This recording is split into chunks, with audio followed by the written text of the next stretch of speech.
Pengangkatan Kapus Kepala Puskesmas di Kajen 2 dan Doro 1 tidak memiliki sertifikat pelatihan manajemen puskesmas.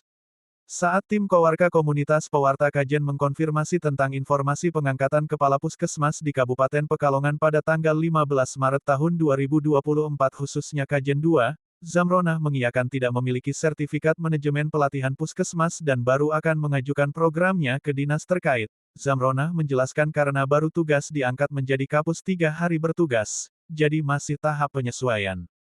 Zamronah juga menawarkan awak media untuk menanyakan ke kapus lain dan menyatakan kemungkinannya juga belum ada dan menjelaskan beberapa pengangkatan kapus kemarin tidak hanya Kajen 2 saja yang belum punya. Di kapus lain juga kemungkinan belum punya. Begitu pula Kepala Puskesmas Doro 1 Nur Sakinah saat konfirmasi pada Sabtu tanggal 16 Maret tahun 2024. Nur Sakinah mengatakan belum pernah mengikuti pelatihan manajemen puskesmas jadi belum memiliki sertifikat pelatihan manajemen puskesmas. Menurut Kepala Puskesmas Doro 1 sertifikat pelatihan MP bukan syarat melekat. Kepala Puskesmas Doro 1 Kabupaten Pekalongan, Nur Sakinah, SKM, yang masih baru diangkat menjadi Kapus, pertanggal 7 Maret tahun 2024 yang lalu mulai menjalankan tugas barunya di Kecamatan Doro sebagai Kepala Puskesmas Doro 1. Sebelumnya Nur Sakinah pernah bertugas di Puskesmas Kecamatan Karangdadap dengan jabatan penyuluh kesehatan. Ketika dikonfirmasi mengenai kepemilikan sertifikat pelatihan manajemen puskesmas, pada hari Sabtu tanggal 16 Maret tahun 2024, di tempat kerjanya Nur Sakinah menyampaikan bahwa untuk pelatihan manajemen pelatihan puskesmas sebenarnya sudah lama mengajukan. Menurut Nur Sakinah untuk jadi kepala puskesmas sekarang tentu berbeda tidak seperti dulu. Karena sekarang ini ada jabatan fungsional. Dan persyaratan yang melekat itu setahu saya ada dua yaitu, pendidikan harus sarjana, dan golongan minimal 3C. Kalau sertifikat pelatihan MP itu hanya sebagai penunjang saja. Saat dikonfirmasi terkait hal tersebut Kepala Dinas Kesehatan Kabupaten Pekalongan, Setiawan Dwi Antoro, SKM, MKes, pada hari Rabu tanggal 13 Maret tahun 2024 di ruang kerjanya menjelaskan. Jadi dalam aspek pelatihan kapus ini adalah pejabat fungsional yang diberikan tugas tambahan sebagai kepala puskesmas. Ini tentunya kita di dalam suatu organisasi itu hal yang biasa. Untuk dilakukan mutasi dan promosi itu hal yang biasa. Ya. Jangan ada pemikiran yang berbeda.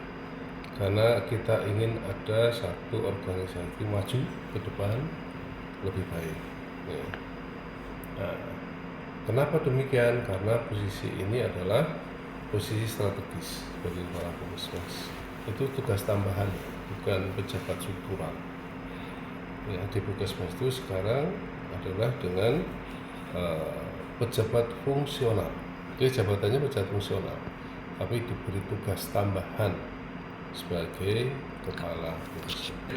Sepanjang yang saya tahu, kajian saya sudah terpenuhi itu, sehingga asas ini yang bisa dijadikan sebagai dasar untuk dilakukan satu tugas tambahan. Nah, dan demikian juga akan banyak pejabat lama juga yang dari jabatan lama sebagai kepala tata usaha, tentunya sudah menguasai betul tentang organisasi yang ada di puskesmas tersebut. Ini juga kita berikan tugas tambahan. Dan Bapak juga harus tahu bahwa ini nanti akan dilakukan evaluasi kembali. Kan gitu, yang namanya pejabat di dalam pejabatan tugas tambahan itu kan kita lihat pada organisasi. Ya, kita jalani terus, kita evaluasi lagi dan kita coba laju perkembangan dari organisasi itu menjadi lebih cepat. Menurut Peraturan Menteri Kesehatan Nomor 43 Tahun 2019, syarat wajib menjadi kepala puskesmas pada pasal 44 adalah tenaga kesehatan dengan minimal S1, D4 kecuali tidak terdapat yang berpendidikan S1 pada daerah terpencil dan sangat terpencil, sudah menduduki kepangkatan setara 3A minimal 2 tahun, bersertifikat.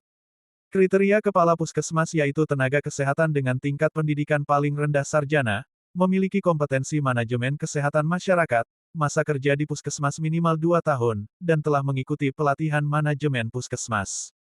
Dari Jawa Tengah Kawarka TV mengabarkan.